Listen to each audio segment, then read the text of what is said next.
Olá a todos, olá a todas. Eu sou a Fernanda Toniolo, coordenadora do RH Açaí Atacadista, e estou aqui para dizer, em nome do Açaí, o quanto estamos muito felizes e honrados com a notícia de que a Universidade Açaí ganhou na categoria Impacto Social de Aprendizagem no prêmio A Revolução da Aprendizagem. Um dos nossos principais valores aqui no nosso Açaí é o cuidado com a nossa gente. E a UA tem um papel fundamental ao colocar esse valor em prática em diversas formas, seja contribuindo com treinamentos, seja por meio do desenvolvimento contínuo dos nossos mais de 54 mil colaboradores. Nós da UA agradecemos a Liu Learning pelo prêmio que reforça o quanto nós juntos e juntas estamos no caminho certo. Afinal, acreditamos que o nosso negócio só cresce quando a nossa gente cresce junto. Eu finalizo o meu agradecimento, em especial a todo o time da nossa Universidade Açaí, que faz a diferença no aprendizado dos nossos colaboradores e merecem todo esse nosso reconhecimento. Esperamos nos rever novamente na próxima edição. Muito obrigada!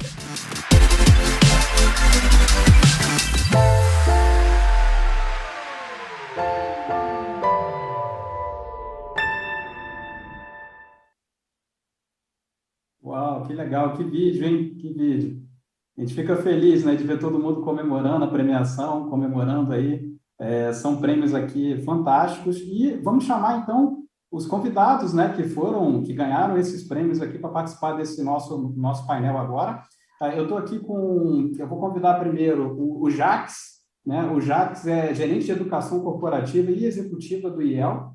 Né? Eu estou aqui também com a Fernanda, que apareceu no vídeo com a gente, né? Apareceu no vídeo aí, também do Açaí, e estou com a Bianca, da DASA, né? Então, sejam bem-vindos, pessoal. Fernanda, Jax, Bianca, primeiramente, meus parabéns pela premiação, né?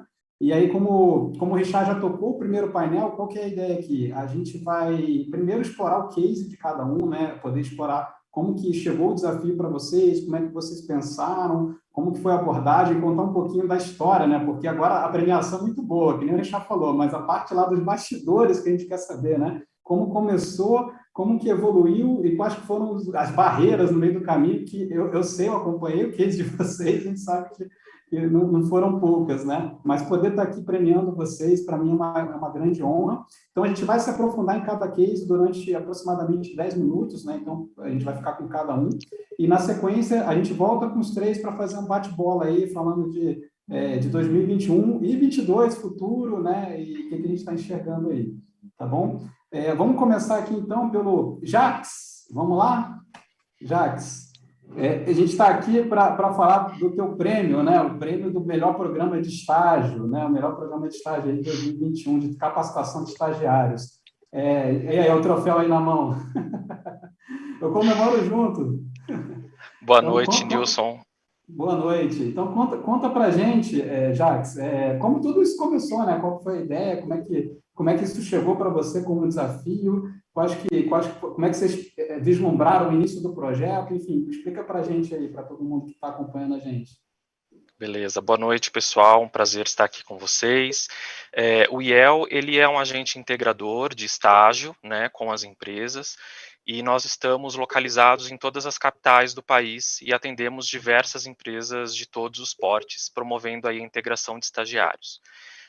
Nós tínhamos um treinamento presencial que as empresas que são os nossos clientes, elas poderiam contratar para a capacitação desses estagiários. Mas quando a gente fala de um treinamento presencial, muitas vezes, para uma empresa fazer essa contratação, demanda a necessidade de ter uma quantidade de estagiários, um orçamento específico, um local para a realização do treinamento, etc. E muitas vezes a gente deixava de atender alguns clientes por conta dessa impossibilidade de fazer no modelo presencial. E muitos dos clientes do IEL são empresas de pequeno e de médio porte, que não têm a capacidade ou a necessidade de conseguir aguardar ter uma turma para conseguir fazer essa contratação. Então, o nosso desafio foi fazer algo no formato digital, sobretudo para atender as empresas de pequeno e de médio porte. Então, a gente não chegamos a converter o presencial para o digital, porque nós atualizamos todo o conteúdo, trabalhamos aí com diversas temáticas no formato que nós estávamos propondo para o digital. Construímos uma websérie com 3 temporadas, onde os estagiários passam pelo desenvolvimento de soft skills e depois pelo desenvolvimento de hard skills. Então, as 3 temporadas que foram construídas, elas tratam eu como estagiário dentro de uma organização e agora, né, estou dentro de uma empresa, qual que é o meu comportamento, o que eu tenho que fazer aqui dentro, qual que é o meu papel como estagiário dentro dessa organização. A segunda temporada trata eu e a empresa, qual que é a minha relação com as pessoas, qual que é a minha relação com as áreas, como que eu crio aí uma oportunidade, até mesmo para eu ser efetivado dentro da empresa. E a terceira temporada, ela fala da visão de longo prazo para o estagiário, né, que é o autoconhecimento, o autodesenvolvimento e o que ele pretende a partir daquele momento que ele está dentro de uma organização. E atrelada a essas webséries, a gente trabalhou as hard skills com 12 mini conteúdos, onde tratam de ferramentas, né? Muitas Legal. vezes os estagiários, eles não estão tão preparados como as empresas esperam, e a gente ouviu isso de muitas empresas e de muitos clientes, e por isso a necessidade de atualizar todo o conteúdo. Poxa, como que eu trabalho gestão de projeto? O que é inteligência artificial, machine learning, reuniões eficazes, apresentações. Então, nós trouxemos um pacote com 12 conteúdos que trata dessas hard skills, dessas ferramentas que são extremamente relevantes para que o estagiário possa contribuir na empresa. E com o projeto todo formatado, que tivemos o apoio aí no desenvolvimento da Liu, a gente passa a oferecer para o mercado mais esse serviço, além da gestão de estágio, de processo de seleção, de apoio às empresas, para que possa ter os seus estagiários aí contratados e atuando em diferentes áreas. Então a gente consegue hoje atuar tanto para pequena quanto para grande empresa, com vários formatos nessa prestação de serviço e também com serviços de desenvolvimento para estagiários. Legal, legal. E Jacques, aproveitando, né, quando a gente fala de estagiário, o pessoal jovem, né, o público-alvo é bem jovem, né, e como é que vocês pensaram aí em estratégia para engajar esse pessoal? Porque se vier com conteúdo acadêmico, imagino que não seria tão eficiente, né? Então, como é que foi o pensamento, né, como é que engaja esse público-alvo? Como é que vocês pensaram nisso, né? A gente não deixou de lado, obviamente, o conteúdo acadêmico, né? Claro. Mas Uhum. a gente trouxe uma história que fosse relevante e um formato no qual a Liu nos ajudou, que tivesse uma certa empatia com o estagiário, né? Então, assim, é uma questão de você querer maratonar. Apesar de eu já ter 39 anos de idade, eu também gosto de maratonar no Netflix, no Globoplay, e quem Sim. dirá os estagiários, né? Então, a gente trouxe os problemas atrelados às realidades dos estagiários diante das organizações. Trouxemos um público onde a mensagem fosse de jovem para jovem. Então, por exemplo, algo que é um pequeno detalhe, mas que faz a diferença, o ator da nossa websérie, ele também é jovem, né, para ter uma certa Certo. aproximação com o nosso público. E nós utilizamos diferentes elementos instrucionais dentro de todo o programa. Então, não é aquele curso passa-tela, não é só a videoaula, né? O estagiário ele se depara com videoaula, com quiz, com infográfico, infográfico estático, infográfico animado, com podcast. São vários elementos instrucionais que a gente acaba utilizando para proporcionar o melhor engajamento deles durante todo o percurso aí no treinamento. Então, acho que o diferencial principal, os diferenciais principais foram esses, né? A empatia de uma pessoa estar apresentando e que ela seja muito próxima desse público e diferentes elementos instrucionais utilizados durante todo o treinamento. Muito bom, muito bom. E na sequência, né, como é que foi o processo de elaboração do produto em si, né? Contar um pouquinho para a gente, assim, se tiveram barreiras, quais foram os desafios, porque quem está te ouvindo, a história é bem legal, né? Falar, eu quero fazer também, mas E as barreiras para chegar nisso, né? Os desafios que você enfrentou, como é que foi assim? Buscar a aprovação do projeto, vislumbrar e depois ter ele lançado aí, né? Como é que foram as É, intercorrências, né? esse foi um projeto de alta complexidade, mas extremamente importante para o IEL, né? O IEL vem passando aí por uma transformação digital, então a gente não podia deixar de lado a nossa parte de educação, né? Para ser também Uhum. digital. Foi um projeto que teve a duração média aí de 9 meses, foi um bebê, não foi fácil, né? Eu tive 2 pessoas da equipe que se dedicaram 100% no projeto, que foi a Alcione e o Rodrigo Suzuki, que foram aí os especialistas que atuaram tanto em conteúdo quanto em formato, juntamente com a equipe da Liu. O maior desafio foi os roteiristas, né, do programa traduzirem quais eram as nossas expectativas, né? Eu acho que esse foi um dos principais, eu não vou dizer que barreira, porque foi muito fácil a interlocução, mas foi assim o nosso principal gargalo, tanto de prazo, né, quanto de como que a gente consegue transpor as nossas expectativas para um roteirista que tem aí a experiência, a competência de ver diferentes conteúdos em diferentes formatos, mas a gente queria deixar com a nossa cara, né, a partir do momento que a gente presta serviço para as empresas. Então, acho que o desafio principal ele esteve no roteiro, né, e aí a dedicação tanto da Alcione quanto do Rodrigo, ela foi fundamental juntamente com a equipe de vocês.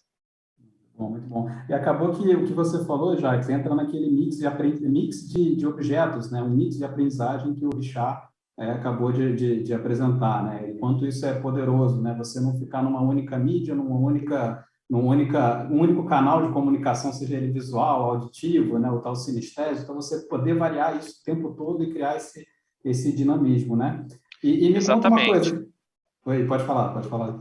Não, eu ia só comentar que assim, o desafio ele não Uhum. para aqui, né? Porque a gente está falando para um jovem que ele muitas vezes é sedento por conhecimento. Então, eu tenho que renovar este portfólio, né? Quando eu estou falando ali das 12 Certo, temáticas que tratam das hard skills, é um serviço que ele precisará ser renovado todos os anos, né? Hoje, o que está claro. aí em voga é a inteligência artificial. Amanhã, o que, que vai ser e qual vai ser o papel desse estagiário diante desse assunto? Então, a atualização desse conhecimento e dessa websérie, ela precisará acontecer. Não, perfeito, perfeito. E conta mais para a gente quais foram os impactos que você já viu. Você lançou quando mesmo, Jacques? Foi até Nós recente, lançamos né? em meados de agosto, se não me De engano, agosto. né, assim, Perfeito. oficialmente em agosto. Nós rodamos Uhum. uma turma piloto antes para testar o conteúdo, para testar o formato. Então, aqui a gente também, eu lidero também a Universidade Corporativa SESI Senai, que faz parte do sistema, né? Então Uhum. nós colocamos estagiários internos para experimentarem esse produto, para depois fazer o lançamento para o mercado. Já conseguimos aí ter êxito em alguns projetos para algumas empresas e também no formato de licenciamento, porque pequenas e médias empresas elas acabam fazendo assinatura dentro da nossa própria plataforma, né? Então a gente já conseguiu aí ter êxito com alguns estagiários nesse formato e também no formato in company para algumas empresas. Muito bom, muito bom. Eu poder olhar o projeto, né, Jacques, desde quando a gente começou e estava vislumbrando e ter conversado e olhar ele já lançado agora e você tendo êxito, né, no lançamento e já tendo empresas implementando, é uma coisa que dá muito orgulho para a gente. Eu acho que você tem que se orgulhar mesmo. E vou parabenizar mais uma vez você aí pela premiação, comemorando junto agora, né? Poder olhar para trás e olhar para o que a gente fez junto foi realmente maravilhoso. Parabéns mais uma vez. Obrigado, foi um bebê que nasceu, e aí eu quero agradecer principalmente a equipe que está em São Paulo, a equipe aqui de Brasília, a Alcione, o Legal. Rodrigo, todo mundo que se dedicou aí para o projeto. Muito obrigado, a gente está bastante feliz aqui com o prêmio. É o primeiro de muitos, né, que nós vamos Opa! receber com certeza. Obrigado, Nilson. Muito bom, Jacques, muito bom. Legal, agora vamos passar aqui então para o segundo case premiado, né? Eu vou chamar aqui a Bianca, da DASA, né? E a gente premiou a DASA pela categoria engajamento. Então, Bianca, né? Boa noite, a gente está falando boa noite, né? Boa noite, Bianca.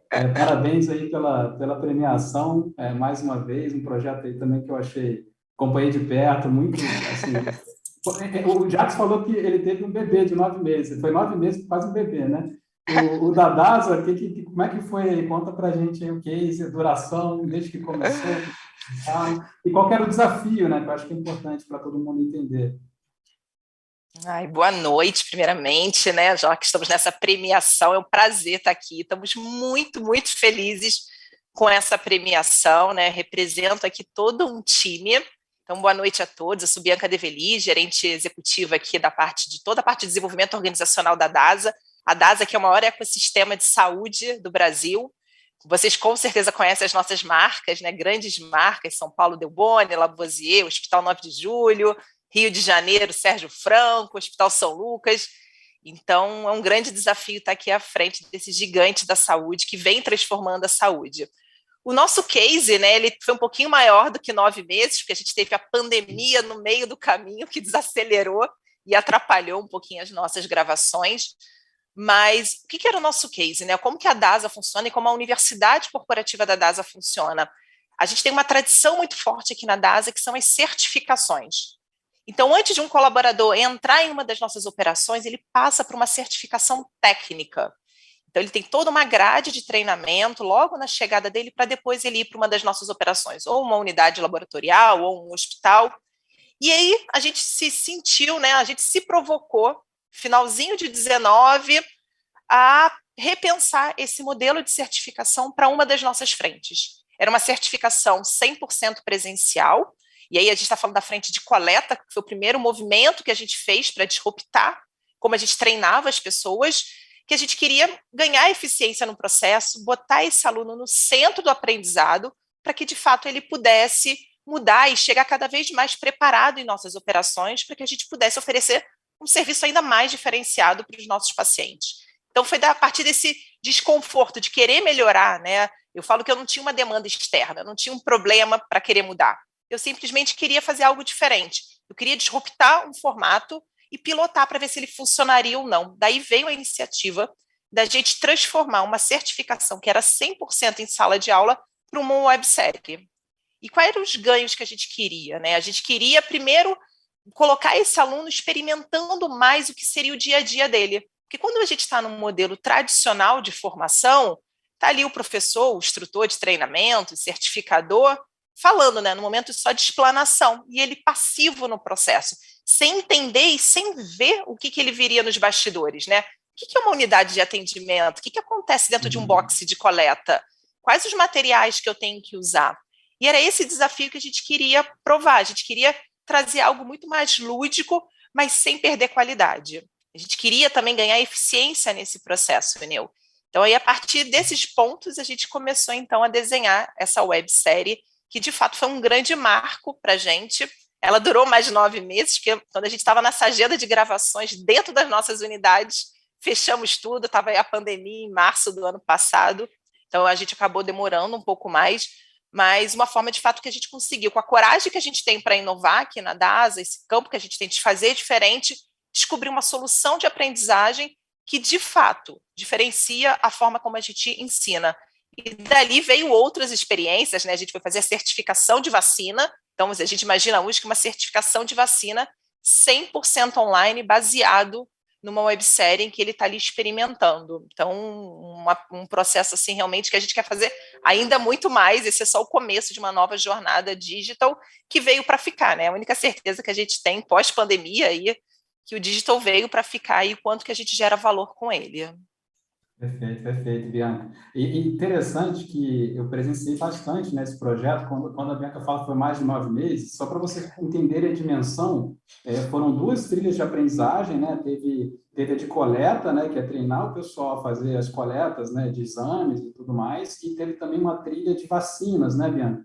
Então, e se somar tudo, foi 3 temporadas numa, 2 temporadas na outra, Isso. né? Um volume de vídeo assim que a gente produziu, não só o vídeo, né, todo esse contexto de mix de aprendizagem, né, que o Richard comentou, vídeo, podcasts, né, recursos que você interage, responde, né?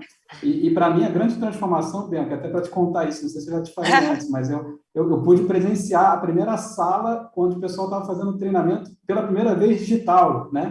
Então, eu vi o piloto lá, então, imagina assim, né, enfermeiros, né, em grande parte, né, Bianca? Não sei se eu estou Isso. correto, né? Eles entravam numa sala de aula para aprender como fazer as coletas de cada exame. Então, a gente catalogou tudo isso, transformou em websérie de uma forma lúdica, e aí eu pude presenciar essa turma piloto, né? E aí o pessoal já sentado nos computadores, né, realizando aí os treinamentos, né? E o que você percebeu assim de impacto depois dessa turma piloto, né? O que você recebeu de feedback, da experiência, né? Da aprendizagem? Como é que foi isso aí? Ouvindo lá, né? Quem está na ponta fazendo?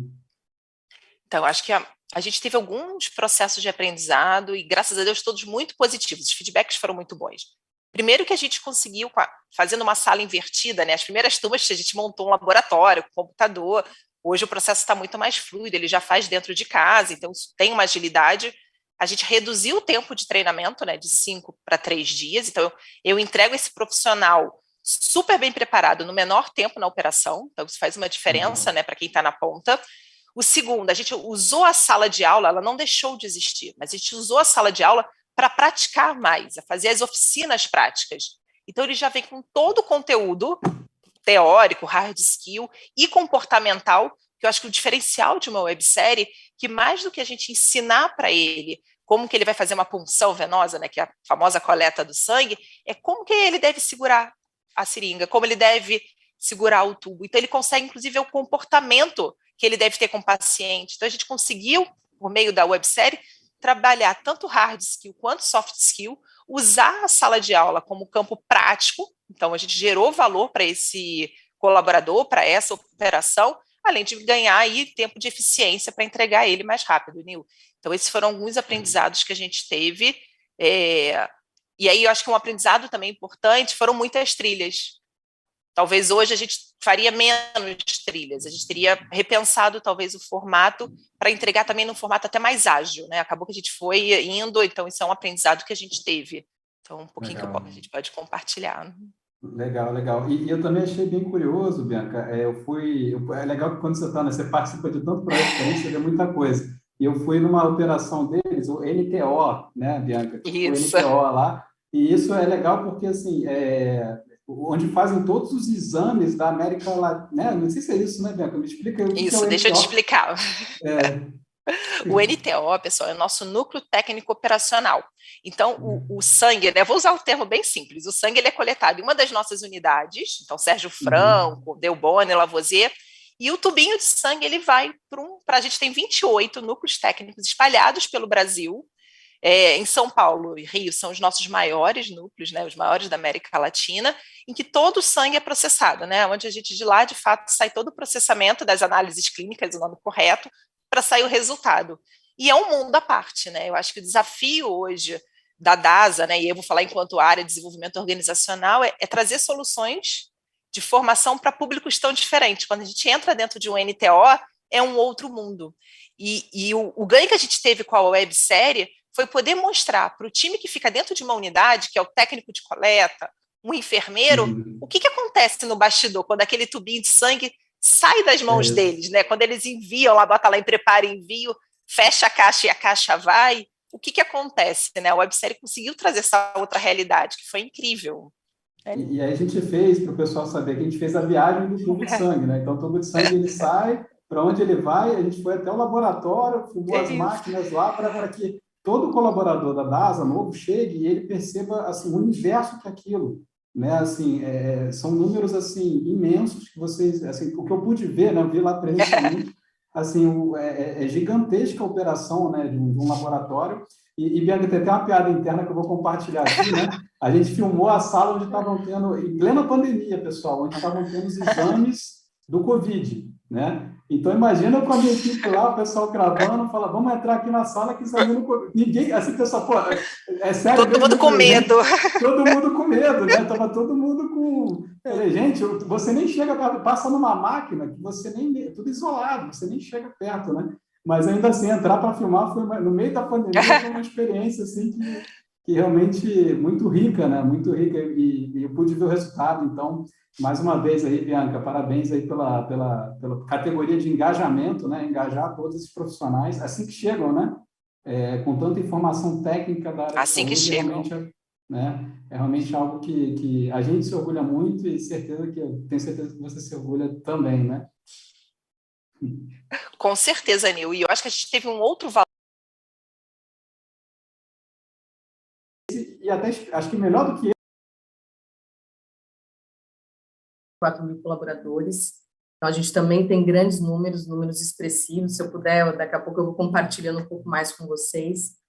Mas essa parte de treinamento, né, e toda essa parte de capacitação, a parte de desenvolvimento, eu falo que é uma questão muito intrínseca da cultura do açaí, né? Sempre fizeram parte, né? Sempre fizeram parte do dia a dia das pessoas que estão aqui, né? Dessa imensidão de colaboradores e colaboradoras que trabalham com a gente, das famílias que a gente também impacta, né? Então, hoje eu tenho disponibilizado todos os conteúdos, desde a base até a diretoria. Então, eu falo que todos os nossos níveis hoje hierárquicos aqui do Açaí, eles têm oportunidade e possibilidade de crescimento, de desenvolvimento e de acesso a conteúdo. Então, quando a gente fala desse investimento, é muito isso, né, Nilson? Assim, é a capacitação que a gente entende que é essencial. Primeiro, porque a gente tem sustentado um negócio muito robusto, né, um plano de crescimento muito forte, né? Vocês têm acompanhado as notícias também, conhecem o açaí, né? Então, a gente costuma falar por aqui que a gente só cresce, né, como açaí quando a gente também reflete o crescimento das nossas pessoas. Isso é muito vivo, né? Não é simplesmente um discurso. A gente realmente conta com uma universidade que a gente chama ela de UA, então toda vez que eu chamar UA é carinhoso, né? Mas só para... Ela já é uma criança, né? Porque desde 2013, então a gente estava falando de alguns aqui 9 meses, enfim, mas é uma plataforma, né? A gente tem hoje mais de 5.000 cursos, a gente acaba se estruturando em escolas de formação também, e essas escolas estão estruturadas com conteúdos que são pertinentes, né, ao nosso dia a dia. Então, eu tenho conteúdos que são desenvolvidos para que todos tenham acesso, conteúdos específicos de liderança e assim por diante. Então, a gente acaba se estruturando um pouco nesses conteúdos e personaliza, né? Personaliza todas essas nossas trilhas de conhecimento. A gente tem que primeiro entender a necessidade, né? Então, a gente sabe que, dado essa volumetria e até a nossa capilaridade, porque a gente está em todo o país, cada colaborador acaba tendo uma jornada, né? Então, ele segue uma jornada, ele tem cursos também, sem dúvida, obrigatórios, né? Ele vai poder acessar esses cursos, mas ele também tem uma infinita possibilidade de cursos que a gente chama muito aqui de uma palavra, a gente usa muito essa palavra, que é o democrático, né? De você disponibilizar também conteúdos que cheguem a esse nosso colaborador. A gente tem uma frase também que a gente gosta de levar o conteúdo onde o nosso colaborador está, né? Então, tudo que a gente puder fazer para que este conteúdo chegue até ele, a gente vai fazer. Então, essa abordagem mais democrática, para a gente é uma super oportunidade, né? Então, também a gente oferece cursos, vídeos, a gente trabalha com podcasts, infográficos, enfim. Tudo isso para a gente trazer, primeiro, ampliar um pouco esse repertório, porque a gente sabe que cada um tem o seu jeitinho, né? Gosta de aprender também de uma determinada forma.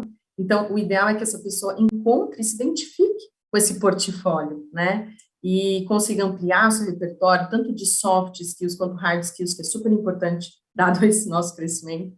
E, inclusive, ali o Learning apoia super nessa parceria, né? A gente fala de conteúdos que estão adaptados, a gente fala dessa capilaridade porque a gente precisava, né? A gente tinha, até então, desde o início da nossa universidade, a gente tinha formatos muito presenciais, né, essa pegada mais presencial. Então, o fato de você também trazer isso para online, como é que você garante velocidade, né, desde uma captura de QR Code que a Lil nos apoia. Então, assim, tem uma série de ferramentas que a gente utiliza, desde os conteúdos adaptados, para que a gente, sem dúvida, assuma um pouco essa responsabilidade também de desenvolvimento dos nossos colaboradores. Então, tentei explorar um pouco, assim, só para dar o contexto, mas para dizer que realmente, eu vou até mostrar, né? A gente tem que mostrar, mas a gente está muito feliz, realmente, e muito honrado de poder fazer parte principalmente dessa categoria, que realmente é um impacto,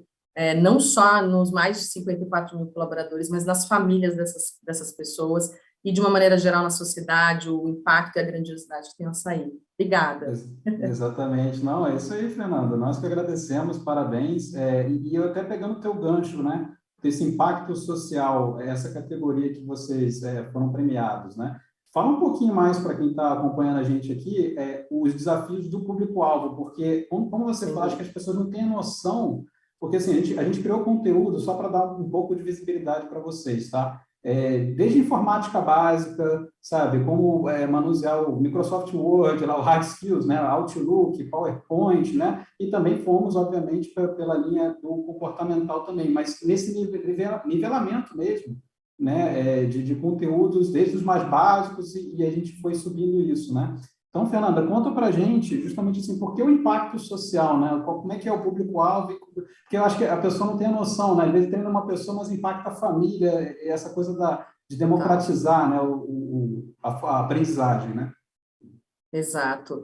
E tem um ponto aí também, a gente tem um grande desafio, né, como companhia, porque a gente acaba se adaptando rapidamente, né, a todos esses cenários, essas mudanças. Então, como, até pegando o gancho, a gente tinha um formato, basicamente, a maioria dos nossos treinamentos de formato presencial.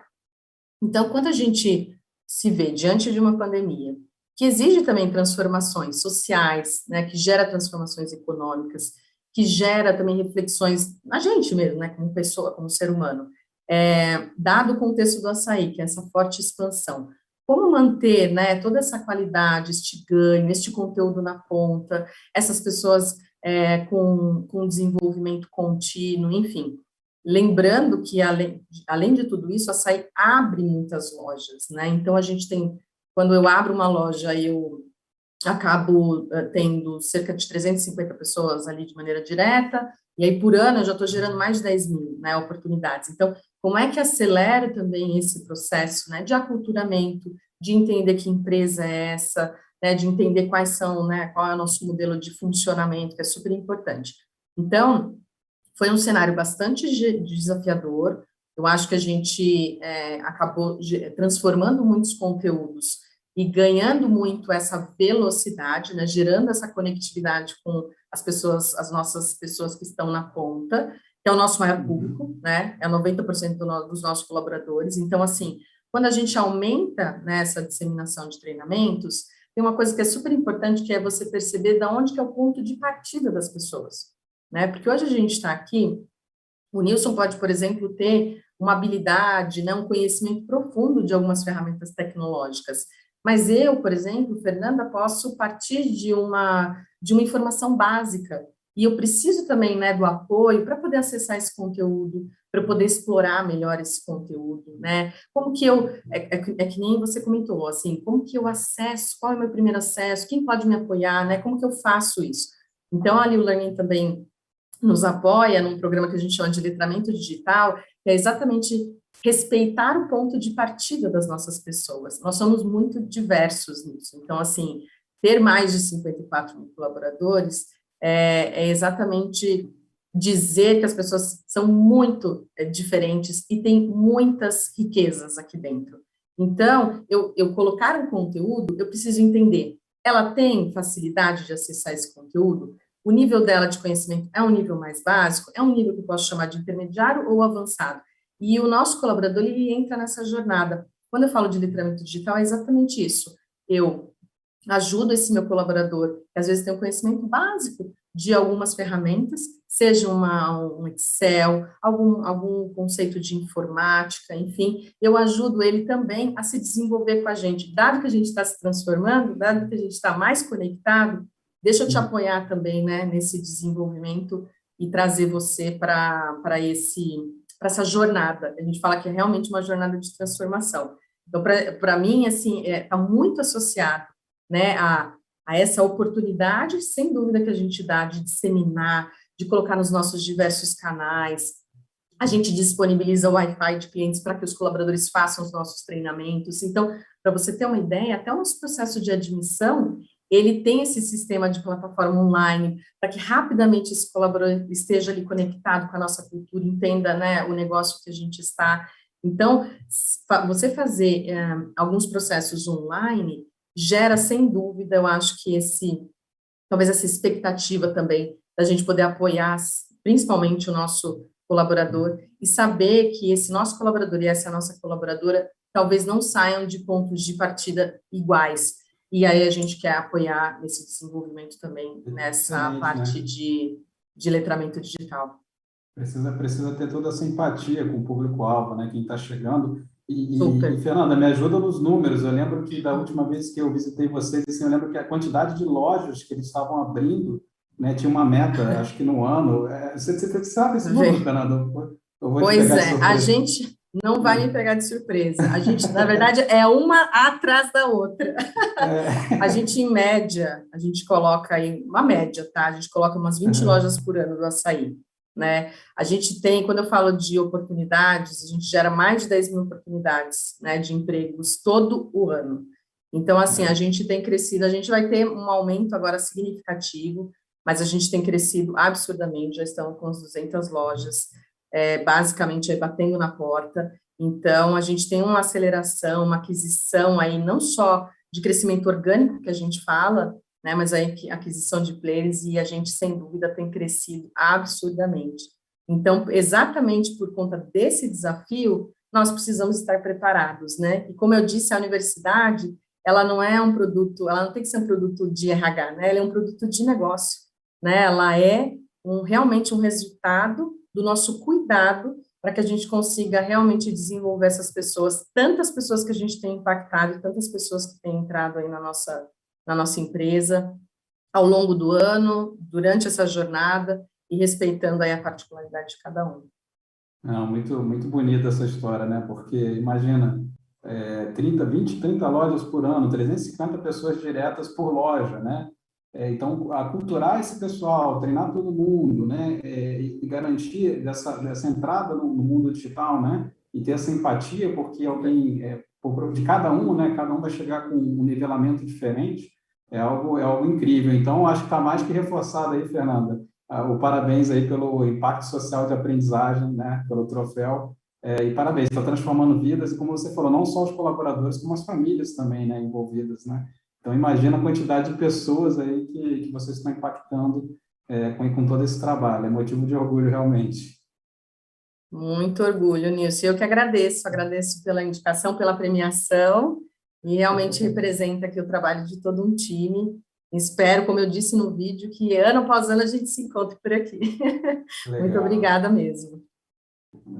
Nós que agradecemos. Então, vamos puxar aqui os três para a gente bater um papinho, então, aqui no nosso painel. E eu vou começar aqui justamente com o painel, assim, novas formas de ensinar no digital, né?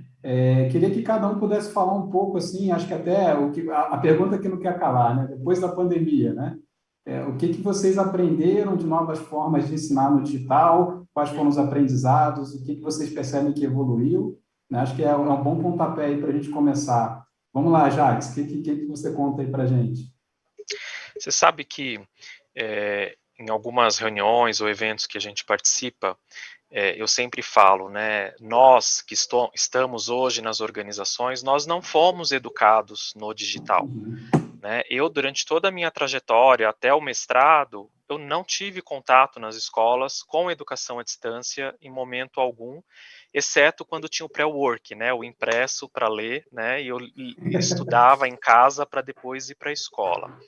E a gente sofre uma resistência, né, destes profissionais com a educação à distância, a educação digital, o que é muito natural, né? E a pandemia, ela reforçou a necessidade de ter uma redução dessa resistência, mas, por outro lado, ela forçou as áreas de educação corporativa, de treinamento, universidades corporativas, a também terem empatia com os seus colaboradores para provocá-los e promover coisas diferentes para quebrar essa barreira, né? Então, eu acho que durante esse processo aí que estamos vivendo de pandemia, a gente conseguiu reduzir um pouco a resistência, né, do público com o ensino digital.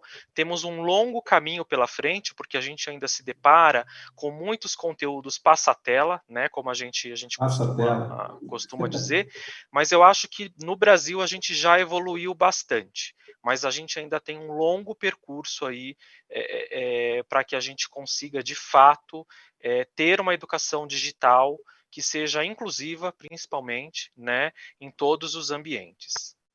Perfeito, perfeito. E sua visão, Bianca? Eu concordo 100% com o que o Jacques falou, né? Eu acho que a gente começou esse movimento, é um movimento que veio para ficar, mas promover de fato a inclusão, né? Eu acho que hoje a maior barreira é conseguir que todos tenham acesso a uma internet de qualidade, os dispositivos, né? Eu ia falar device, mas os dispositivos que de fato eles possam vivenciar uma experiência, porque a gente tem esse limitante ainda, né? Eu tenho uma operação muito grande que não tem Wi-Fi ainda disponível para todo mundo. Então, como você garante uma solução online que ele vai de fato conseguir acessar? Então, acho que a gente tem que evoluir ainda com a tecnologia, disponibilizar essa tecnologia de qualidade para ele, mas eu entendo que é um caminho sem volta.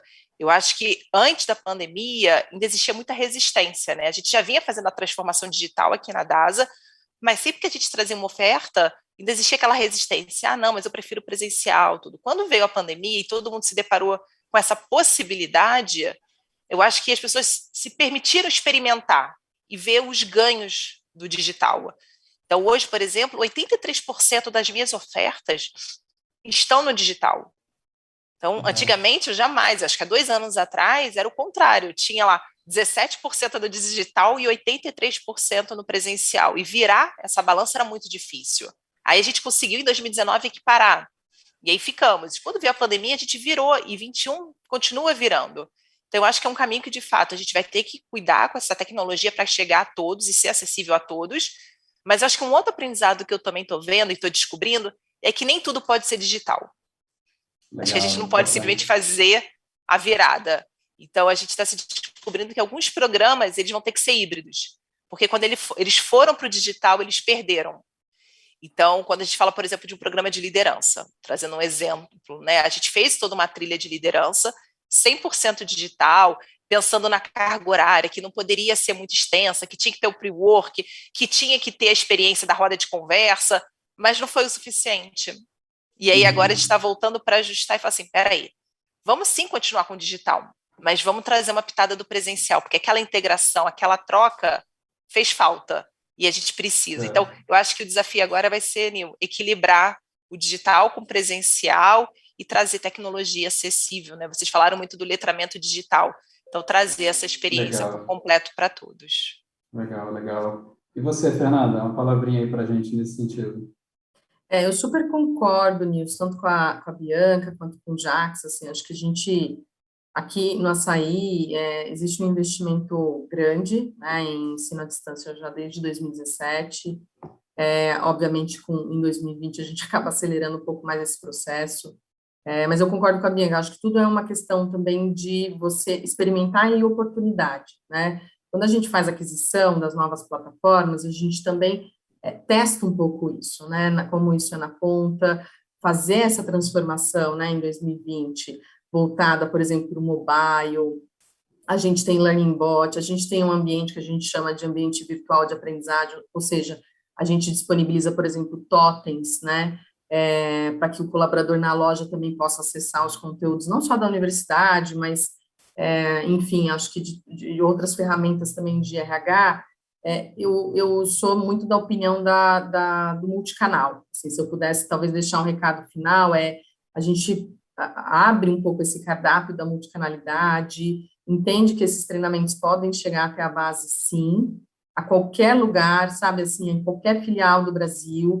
Então, quando a gente distribui, né, os totens, essas ferramentas, quando a gente entende também a complexidade, né, o número de colaboradores que a gente tem, as nossas lojas, os nossos CDs, enfim, tudo isso impacta, né, muito nessa tradução. A gente entende um pouco esse multicanal, disponibiliza esses canais e monitore esse retorno, né, para entender se as pessoas realmente estão aderindo, se isso foi efetivo, e transforme. Eu acho que assim, a gente tem que estar aberto. Acho que o híbrido é um ponto super importante, já que a gente entendeu que o presencial dá certo para muitas coisas e o online também dá certo para muitas coisas. Muitas coisas. Eu acho que o equilíbrio é fundamental, assim, a gente ter a possibilidade, né, é fundamental. Legal, legal. Pessoal, muito obrigado aí. Quero agradecer aí a participação de vocês, Jacques, Bianca, Fernanda. Mais uma vez, parabenizar pela premiação, né? Acho que é motivo de orgulho para todos nós. E obrigado também por compartilhar as experiências, né? Acho que é muito importante aí para quem está acompanhando com desafios similares, olhar a visão de vocês aí com esses números que vocês estão trabalhando. Acho que acaba todo mundo ganhando um pouquinho com a experiência de vocês, tá? Então, obrigado aí, Jacques, Bianca. A gente vai fechar aqui o painel e vamos virar aqui. Eu não sei se já está. Obrigado, pessoal. Obrigado. Obrigada, pessoal. Obrigada. Então, vamos lá. Vamos dar continuidade aqui. Eu vou, daqui a pouquinho, chamar o próximo moderador nosso, né, que é a Bárbara, nossa diretora comercial. Só que antes de eu chamá-la aqui para dar continuidade no evento, eu quero falar de mais uma premiação, que é a nossa premiação da categoria Desafio Internacional. Então, vamos lá. E o Oscar vai para quem? Vamos lá, solta a vinheta.